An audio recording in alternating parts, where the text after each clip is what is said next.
Hello, everyone, and welcome to this mindfulness session.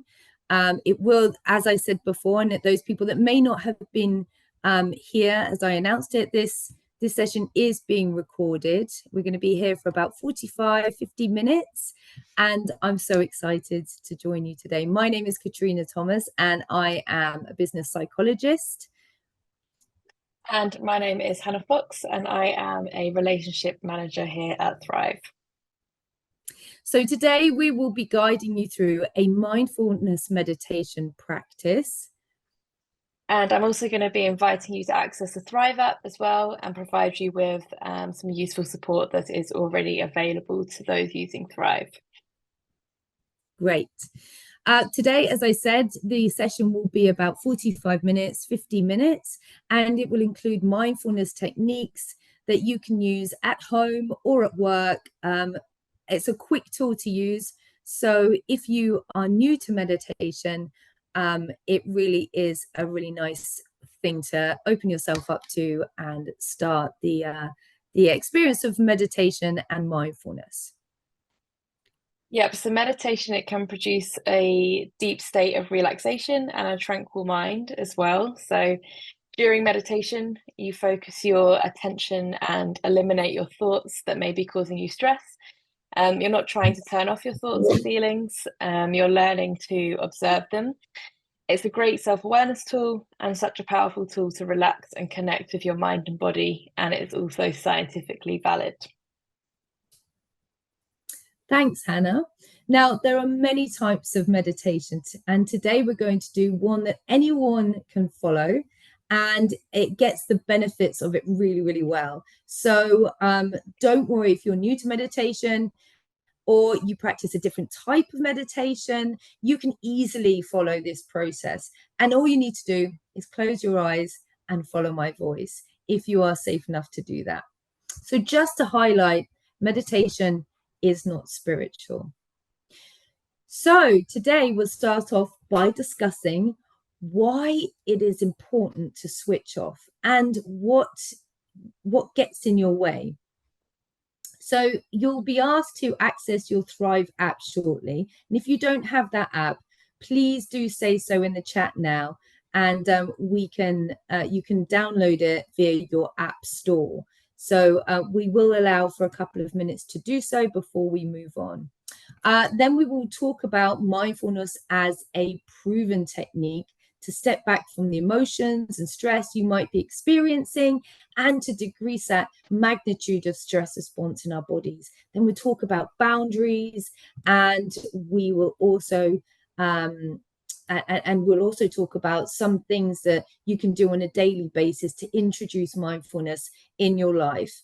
And eventually we can get that help of switching off and get into those good habits. And then we'll finish off with a session by accessing the Thrive app and exploring those free services for you.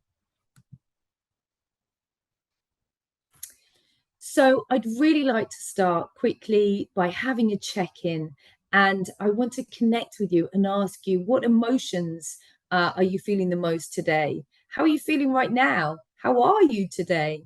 Please do put some comments in the chat panel, and then we will read them out. Thank you so much.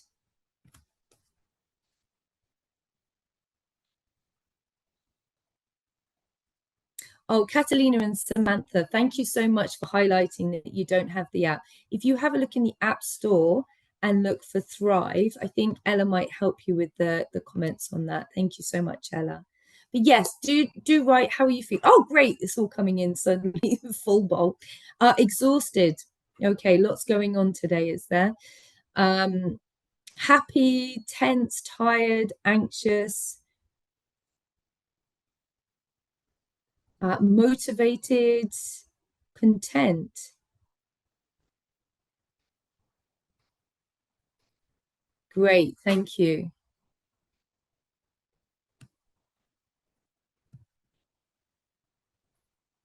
Emotional. Okay, so we have quite a lot of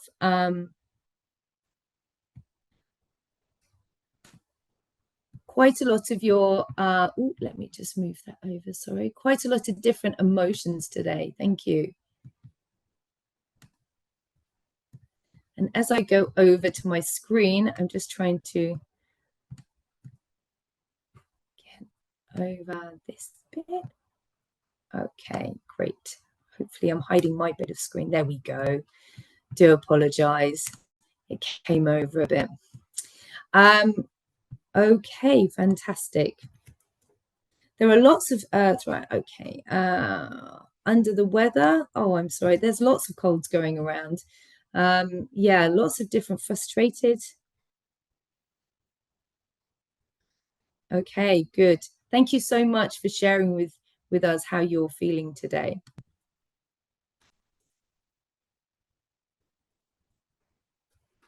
Oh, Hannah, you're on mute just Great. there. Yeah, thank you. Thanks everyone for sharing how you're feeling. So we do understand that how you're feeling emotionally does play a big role in your overall well-being, and that is why we offer regular check-ins within the Thrive app to help you keep tabs on your mental well-being and track your progress along the way as well. So for those of you that do have the Thrive app, I would now invite you to access it and perform the daily checkup. It should pop up when you access it for the first time that day. It should just pop up instantly for those of you that do have access. The service is really about empowering you to stay connected with your mental health and take proactive steps towards feeling your best as well. Once you've completed the assessment, which should take no longer than a couple of minutes, you will be presented with your scores and your help-seeking goals as well within your personal version of Thrive.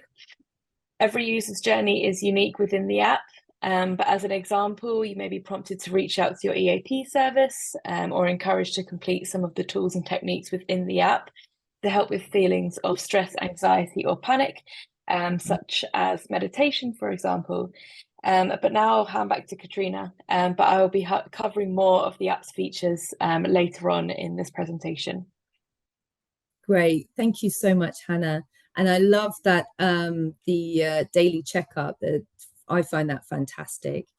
But let's move on to the importance of switching off. Now, we all probably struggle with switching off in our minds at times. I know I certainly do. A lot of people are worried about things right now, and it's easy to get consumed by thoughts and worries about future events or replay bad experiences in our head. Now, switching off is about being able to focus our attention on something neutral, or at least away from everything that's causing the feelings of being stressed, or feeling worried, or feeling down.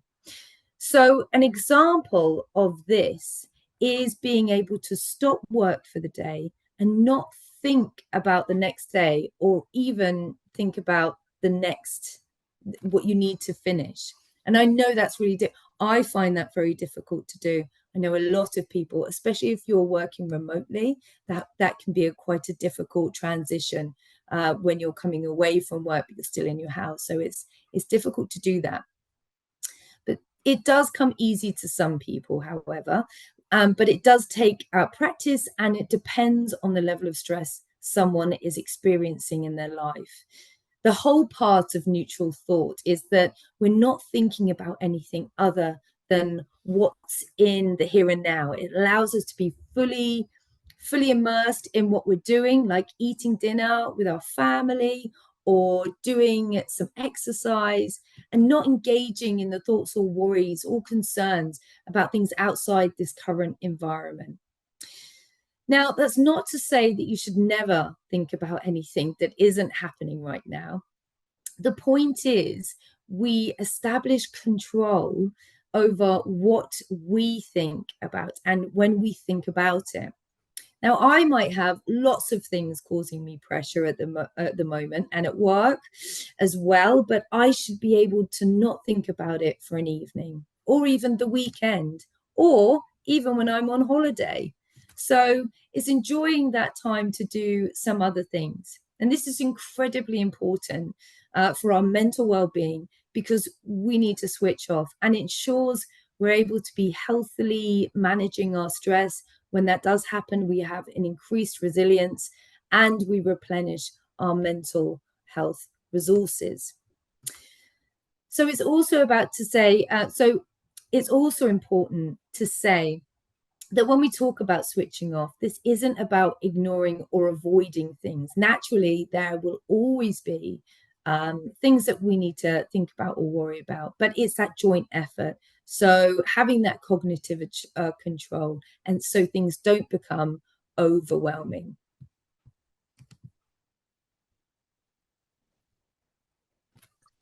Great. So why is it so hard to switch off, and do we actually want to relax? Which might sound like a silly question, but people have a natural resistance to relax and switch off. When operating in high adrenaline has its payoffs, we like it.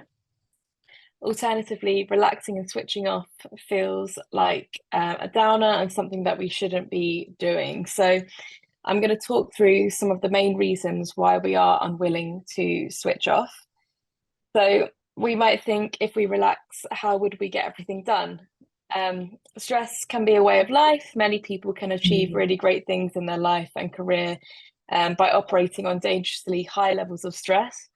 And rather than wind down, we may prefer to distract ourselves with something stimulating. We're trying to relax while trying to control everything.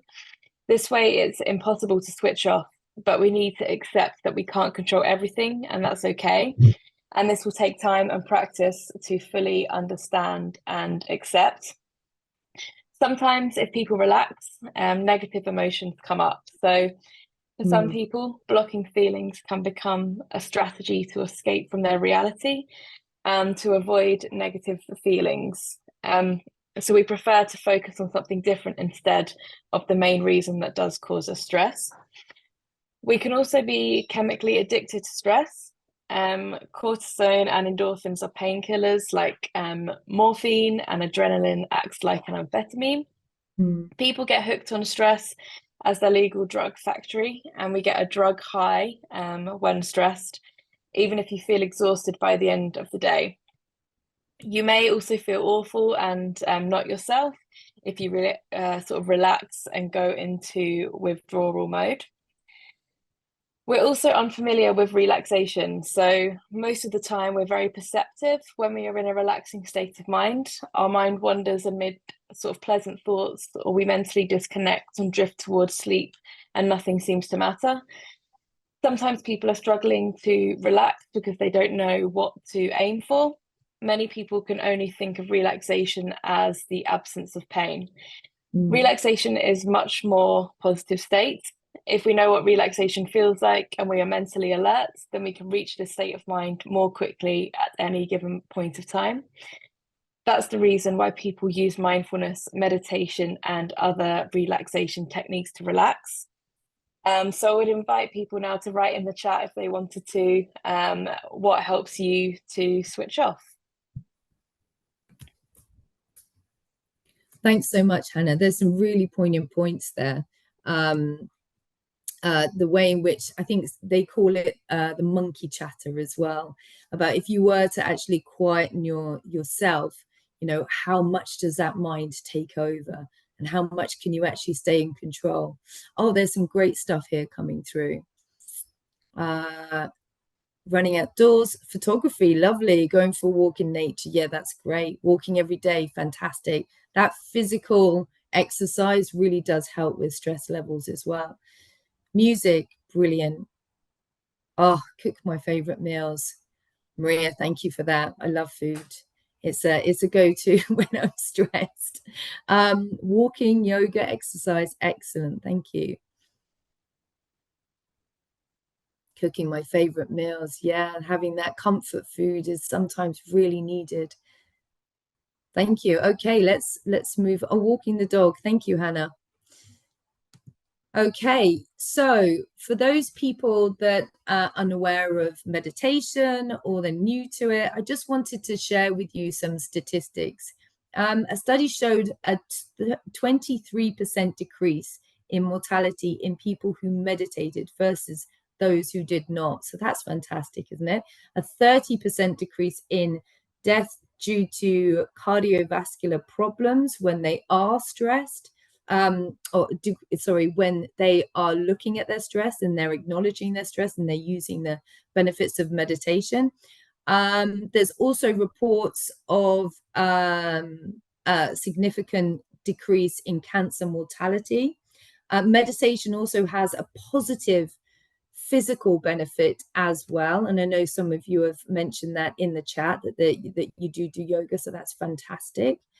The state of calm is produced by meditation, yoga, and breathing really does help switch on those genes that are relaxin, helping and supporting the immune system, so reducing inflammation, fighting a range of conditions such as high blood pressure and diabetes.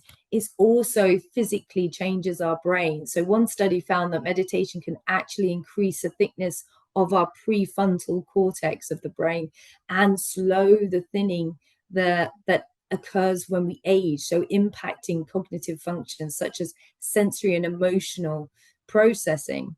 And meditation can also have a profound effect on a host of other psychological conditions, and it lowers the feelings of loneliness. And there is an interesting research in military as well, that in military veterans, they showed that they experience lower levels of post-traumatic stress through meditation or meditative practices. Meditation also reduces depression. A study in patients with a history of depression at the University of Cambridge found that meditation-based cognitive therapy lowered the risk of depression relapse in participants who had experienced 3 or more episodes, from 78% to 36%, which is a significant difference. It also boosts positive feelings such as joy, contentment, hope, gratitude, pride, and interest. And it really does increase a variety of personal resources, including mindfulness, attention, self-acceptance, positive relationships with others and with yourself, boosting your creativity, and having a general good physical health. So mindfulness meditation offers a powerful way to help regulate mood swings as well. And that's incredibly important, especially when we have so many things fluctuating in our lives that can impact our mental well-being or mental health. So when you experience periods of stress, anxiety, depression, you can use meditation to stabilize your mood. When we look into mindfulness, mindfulness can be defined as the awareness that arises through paying attention in a particular way, on purpose, in the present moment, and non-judgmentally. Often our mind wanders, and when we aren't bored, when we are bored, or where we aren't being present, we become a victim of time. Our mind is pulled into the past or the future or both.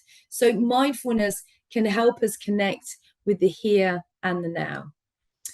So you can practice mindfulness in different forms. I know that I said this earlier, but just reiterating that you can practice it in different forms, such as meditation, visualization, body scanning, mindful movement, journaling, sensory exercises such as eating, listening to music, walking, washing the dishes. Any activity that you can perform, you can do that mindfully. And mindfulness plays an important role in both the greater field of psychology and positive psychology. So simply put, mindfulness is the ability to know what is going on in our head at any given moment without getting carried away by it, without giving too much control. It's more about the observation of that thought. And it's about also being awake. So when we are awake, we can look after ourselves better. We are more tuned into what we need, and therefore we make better decisions because we are in tune. And mindfulness breaks through stress, anxiety, fear, and brings us back into the present. It allows us to listen to our inner and outer world in real time. Mindfulness has been studied in clinical settings for a long period of time using brain imagery, technology, and extensive psychological testing. Numerous studies find changes in behavior and brain activity after just a few weeks of practicing mindfulness, with participants maintaining positive effects up to a year after ongoing a mindfulness-based training program.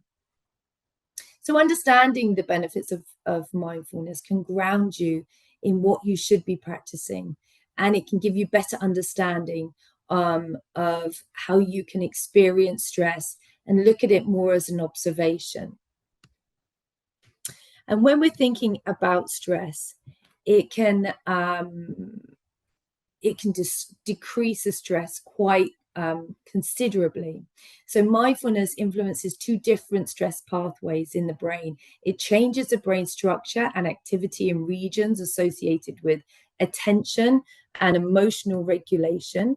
And also, those people that practice mindfulness are more able to focus on the present moment and less likely to worry about things that can result into stressful situations. And it can also improve your memory. So people who are regularly checking in and regularly creating space to then use mindfulness practices, they are more focused, and they can utilize recently learned information more effectively. And people who are practicing mindfulness regularly, they do actually report less mind wandering after just 2 weeks of practice. And you also have the physical benefits of being here and now.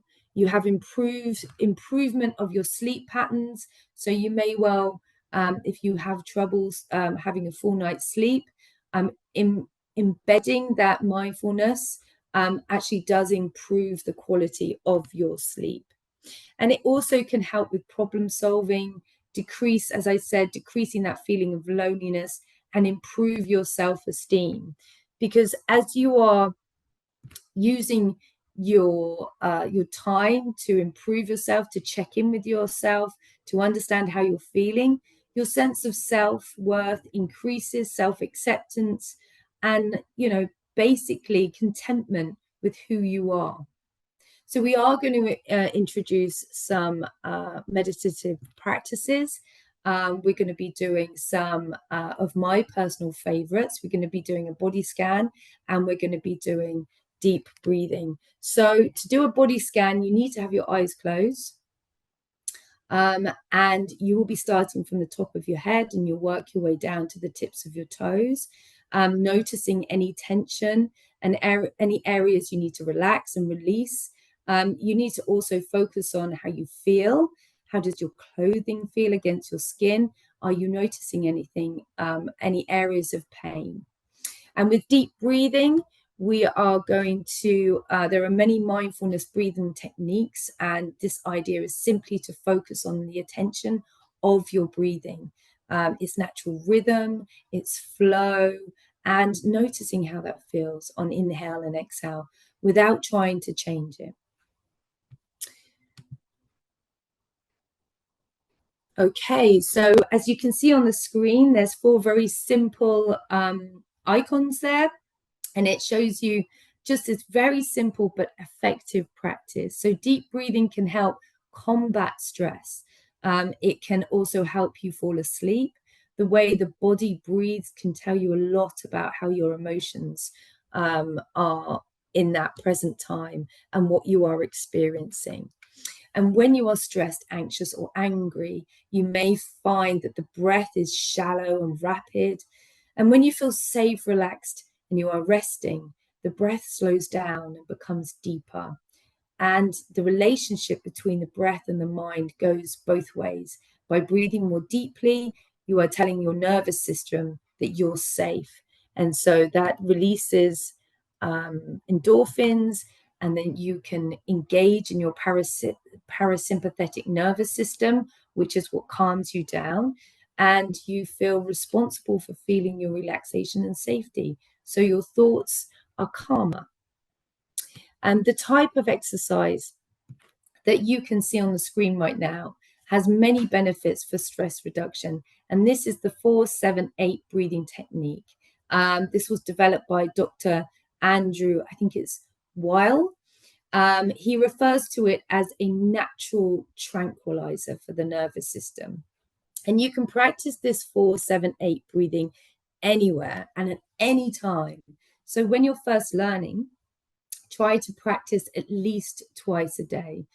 Start with 4 cycles in a row in the beginning. After you get used to it, you can work to the 8th cycle. So just going through it, you want to empty your lungs of air. Then you want to breathe in through the nose for 4 seconds. Then you need to hold the breath for a count of 7 seconds. And then inhale forcefully through the mouth for 8 seconds. So practicing this breathing exercise anytime you want, you can do that to relax you instantly. We're just going to do it. Well, I'll do one. Hopefully you'll do it with me together. So breathing, emptying your lungs. Breathe in through your nose for 4. Hold the breath for a count of 7, 3, 5, 6, 7.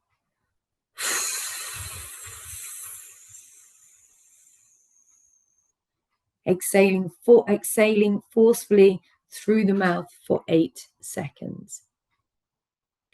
So just allowing yourself to do that at any point can really help you just release that stress, come back to yourself and almost ground yourself where your thoughts may be becoming slightly overwhelming and you're starting to have that physiological reaction to stress. Another one that we can do that I love is the next tool is the body scan meditation, and a way to switch off. So this really does help as well. And there are many ways that you can practice your body scan meditation. You can lie on your bed, you can sit in a chair, you can it's just about bringing attention to all areas of your body and noticing sensations and releasing the tension. So if you are sat on your chair, then you can do it right here, right now, or later on, you can do it lying on your bed, wherever you feel the most relaxed, okay? So it's about bringing attention to all of your body, noticing the tension, okay? So starting at your toes and ending at your head, or starting from your head and ending at your feet. It's completely down to you, whatever you decide. And not only is this incredibly relaxing process, but it makes you think about physical parts of your body, directing your attention away from whatever thoughts or your stresses that you're experiencing. So sometimes we are stressed because we don't listen to our bodies, and often we do need to pay attention to them. So with the awareness and the acceptance, the stress and the tension will start to loosen. And I'm very aware now that I have got a lot of stress in the back of my neck because I spend a lot of time researching things. So immediately that's calling me to that attention. But let's start our body scan anyway. So you can do the body scan in 3 simple steps. And you can see on the screen right now. So you want to sit comfortably, take a couple of deep breaths and release completely as you breathe out. So breathing in and releasing out, letting your body just relax. Breathing in again and releasing the breath. So scan the body and take 1, 2, or 5 breaths in each region. And if you want, or you can simply scan your body to release any tension. So thinking about your forehead and your face, your neck, shoulders, arms and hands, your chest, your back, your diaphragm, your belly, your hips, your legs, and your feet. So you can take as much time as you need to do the body scan, and you're breathing into those areas. So breathing into the forehead and the face, breathing into the necks and the shoulders. How does that feel? Is there any tension there? I know, like I said, I have tension in my neck, so I need to relax that. Breathing into your chest, taking some breaths into your chest, taking some breaths into your back, your diaphragm and your belly. Taking some breaths into the hips, the legs, and the feet.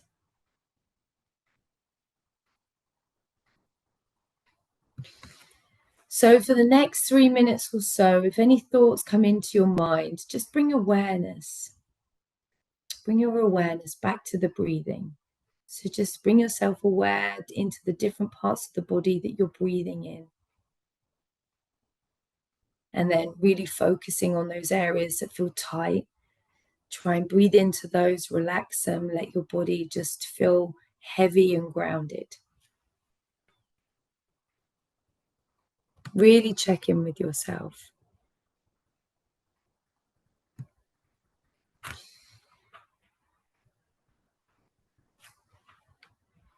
And I'd like you to just take a moment to shift your awareness to the different areas of your body as you're breathing through them. Notice the tension. If you're in your face, think about your face, your mouth, your cheeks, your eyes, releasing all that tension.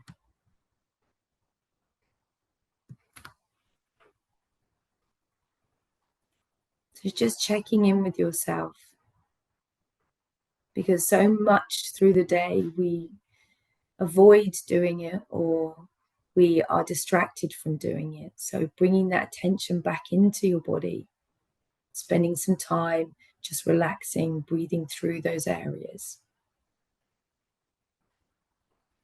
When you're ready to bring your attention back to the present, please do so. And if you have your eyes closed, please open them slowly. And connecting with yourself is an act of self-care. And I recommend you doing this. It's for a very quick demonstration today, but I recommend you doing this every day for 3 minutes. Just continue doing that body scan. Perhaps do it when you wake up or before you go to sleep to relax your body, or whenever you need to and you feel that your thoughts or your mind is becoming too crowded. Just take some time to check in.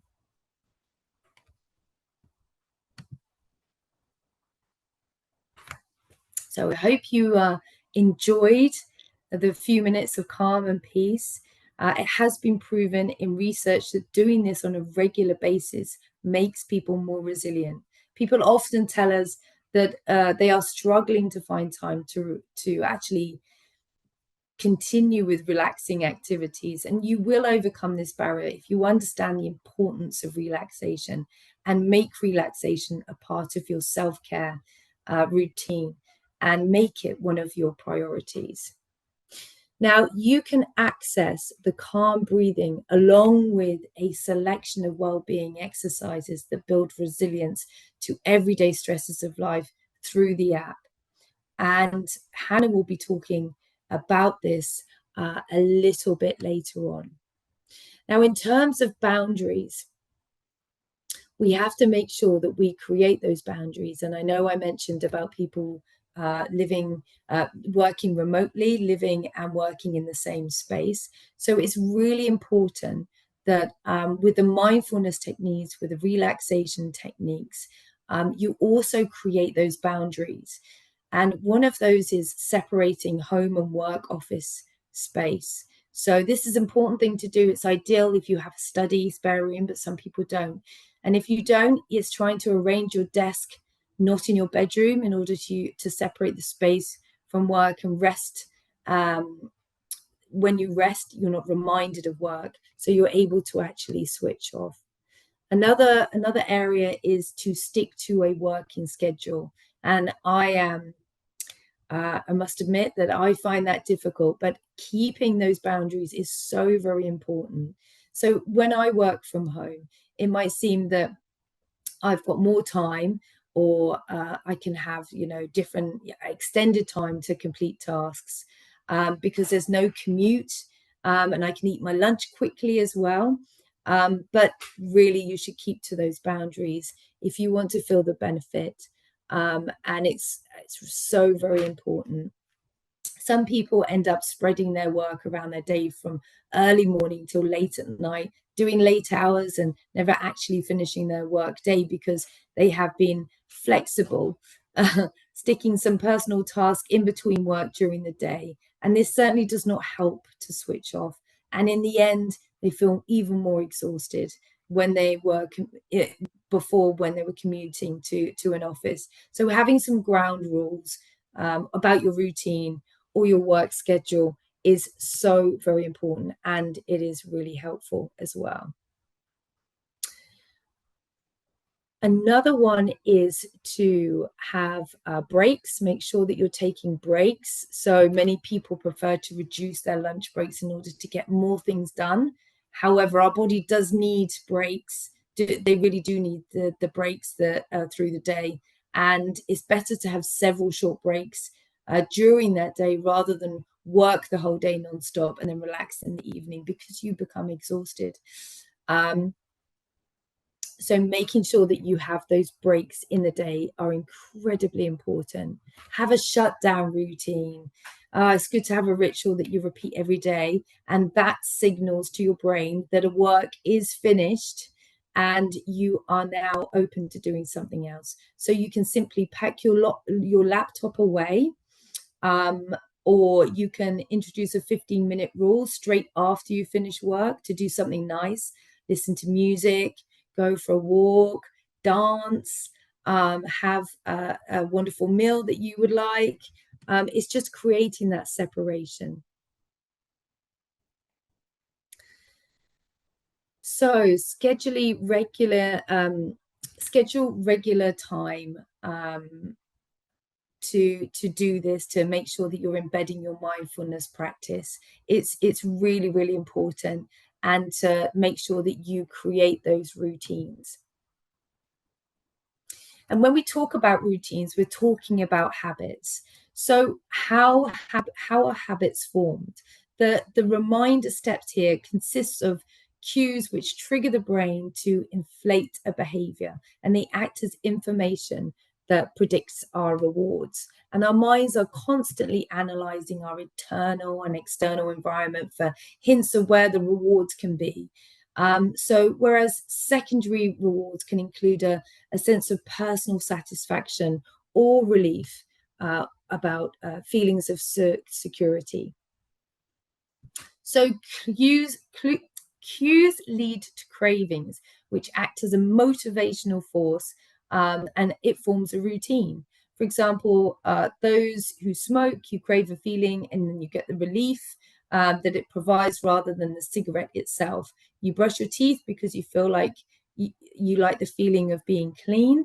You have a clean mouth, and you link the taste of mintiness with that feeling of cleanliness.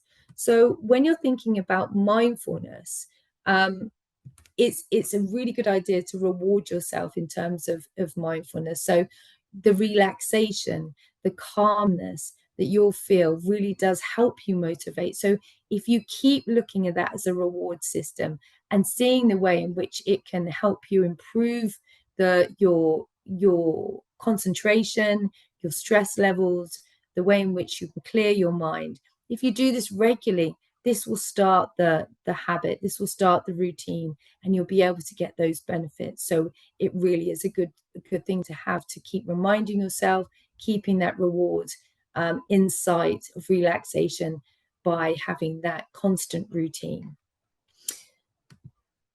I'm now going to hand over to Hannah to talk about the journey to recovery and resilience using the app.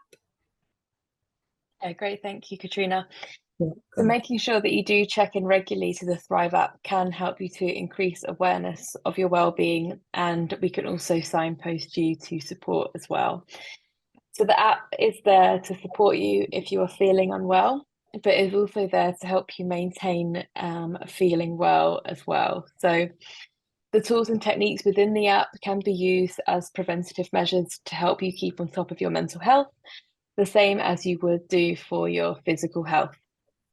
As well as meditation, we have sessions on calm breathing, deep muscle relaxation, applied relaxation, and self-suggestion. The app guides you through each of these techniques, so don't worry if these are new to you. The app will guide you through how they work and narrate to you, so soon you will be experts on all of these techniques. There is also an entire CBT course within the app. So this is our most popular element of the app amongst our users. And CBT, which stands for Cognitive Behavioral Therapy, is a really valuable life skill as well as a form of therapy. It's something that it's a course that I partook in when I first joined Thrive. And it's proven to be extremely beneficial to me in my working situations, in my personal life. So I can really recommend doing the CBT course.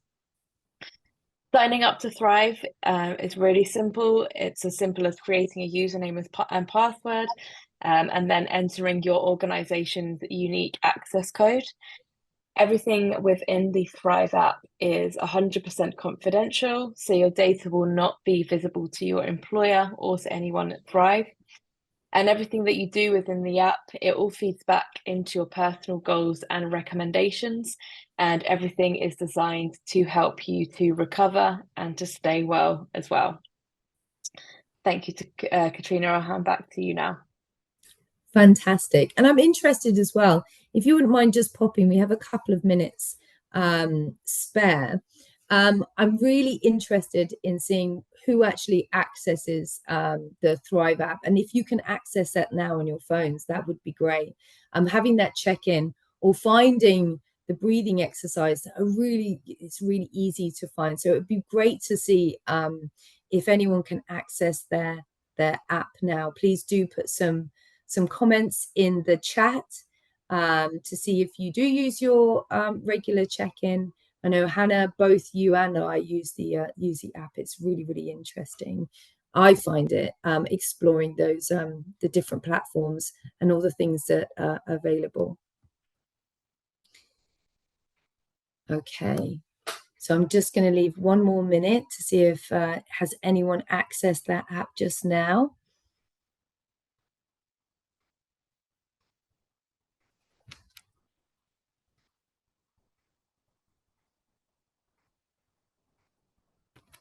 Oh, thank you very much, Graham. Yes, the regular check-in really does help. It's very simple and it guides you through. If there is something that you're not feeling great about, you will immediately be taken to that journey to have someone to support you straight away. I have and I try it every day. Great, Paula, that's great. Not used to it, but we'll look into it. Okay, great. Thanks, Steph. That's wonderful. Okay, I'm just going to move on now. So we have some useful resources. I will also put these into the chat. This will help you with your different ways of meditation, different ways of mindfulness. Please do take these. They are all available to you. Okay, I've just popped them in the chat. 1 second, bear with me. There you go. Please do use these resources. They are fantastic. But also access the app. It's there, it's waiting for you, and it's ready for you to gain all the different mindfulness techniques, the breathing, the calming, and to access just ways in which you can be more mindful. Okay, so we are at the end of our webinar today, 45 minutes. Gosh, that went quickly, didn't it, Hannah? If you have any questions, If you have any questions, please pop them in the chat now. We do our best. We can have a couple of minutes grace, I think. We also have our link to our Trust Pilot. It would be great if you wouldn't mind just accessing that to give some feedback. We have some. There is a question in the Q&A as well, Katrina. There's just one question in there, if you can see that. Oh, would you like to read it out if you can? Yeah, sure. So the question is, I often struggle when to apply mindfulness and when to apply more CBT practices. Both seem to suggest different responses, i.e., mindfulness seems to be more about observing thoughts, whereas CBT is about engaging and challenging them. Any suggestions on these approaches and when not to apply them? That's a great question. And that's exactly what mindfulness is. Mindfulness is about observing. You do have the third wave cognitive behavioral therapy, which is more of a mindfulness practice as well. And that's a lot to do with acceptance and commitment therapy. That's the kind of like the third wave cognitive behavioral therapy. But usually cognitive behavioral therapy is about challenging, which can be exhausting or it can help. So it's about addressing the challenges that you have, but it is unique to you. So the best thing you can do is explore both. You are unique to yourself, and you have your own resources put in place at work for you. So I would say it's a trial and error. Experiment with both and see how you feel and which ones may well fit well in your particular circumstance, because we do fluctuate throughout our lives. We have so many different things that are happening that it does change the way that we perceive things in any given time. So I hope that does help, but I wouldn't be able to direct you into saying this is better than this one. CBT is better than mindfulness, because it all depends on how you're feeling and what works for you. Ella, thank you for putting the link in the chat there for the Trust Pilot, and thank you again for that question. Does anyone have shutdown routines that they find helpful for both working at home and in the office? Nicola, that's great. Put that out to the group. If anyone can respond to that, that's fantastic. So I feel that we are at the end. Thank you very much. Thank you for your comments as well. Sally, very informative and useful. Emma, thanks. That's great. Thank you very much. We will try to address all of the comments and the questions and get them back to you as soon as possible. There's lots that have come through today, so really, really grateful. I hope you've had a wonderful time in this 45 minutes. And we hope to see you again soon in the future. Thank you. And thank Hannah? you, everyone. Yep, thanks Great. everyone for joining. Take care. Bye-bye. Bye, everyone.